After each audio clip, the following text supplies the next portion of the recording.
وهذا مكان تخييمي لليوم الأول في المغرب. ما شاء الله تبارك الله على ضفاف الوادي وبين الجبال. والله موقع خرافي، تمنيت اني اخيم هنا. سبحان نهاية السريع خليجي تضرب الدورة جميل جدا.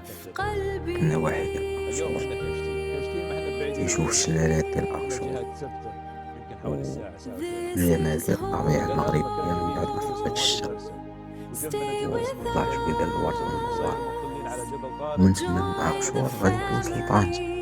الأخر ديال الفيديو غادي تشوفو معنا الجمال ديال المدينة العتيقة هي طنجة.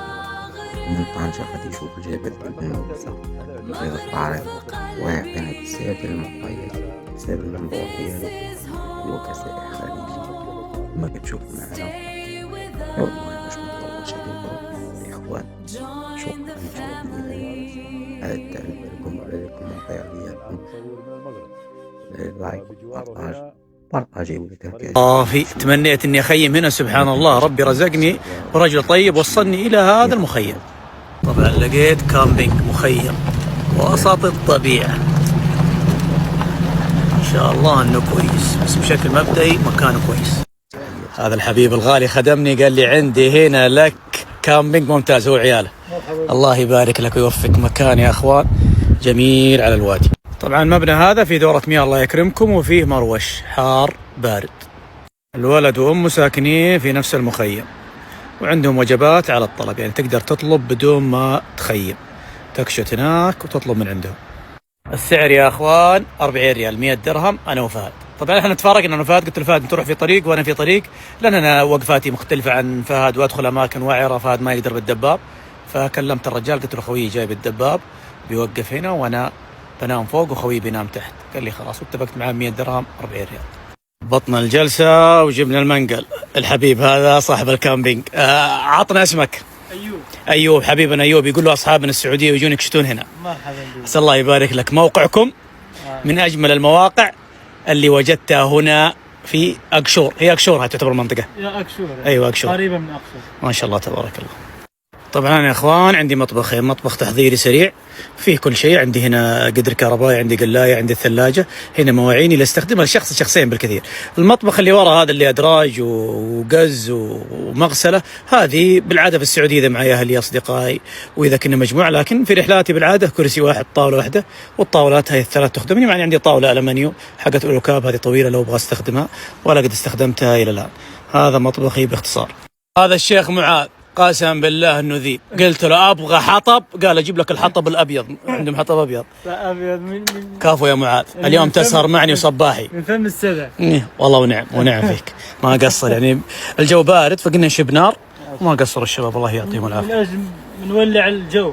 لا تولع الجو، نولع الجو. ايوه الجو يولعنا. الله نسهر لطلوع الضوء. طبختنا طبخه على مستوى عالي. نعم الله يديم علينا وعليكم النعم. الله عليك يا ايوب، والله ايوب واخوانه ما هم مقصرين من اليوم. الله يكثر خيركم، يجود عليكم معنا من اليوم، اضحك ونسولف وندردش. بس هذا شيء خاص بيننا وبينهم. نعم الله يكرمكم. امين. الساعة الآن 11:30 الليل ولسه ما نمنا، الشباب سهرانين معنا مستمتعين بهالاجواء.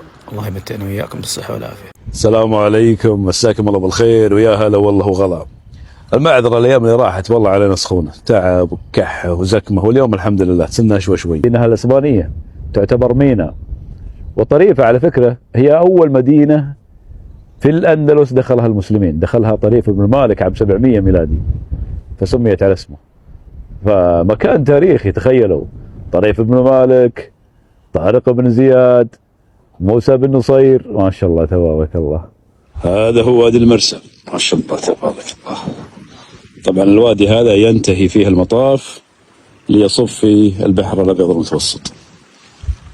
الله يا سبايكي، والله الشغل. الطبخة عندك سبايكي؟ أبد عندي بإذن الله. كافو طبخة عندي بس وارتاح. الأماكن العظيمة والأماكن التاريخية تحتاج إلى شخص عظيم مثلك. الشيف عظيم. تحتاج إلى شيف مبدع. عشان كذا أنا جاي السفرة عشان أثبت. قابو. إيه عليك ابشر. يا حبيبي اليوم مشرفنا صديق غالي جدا علي.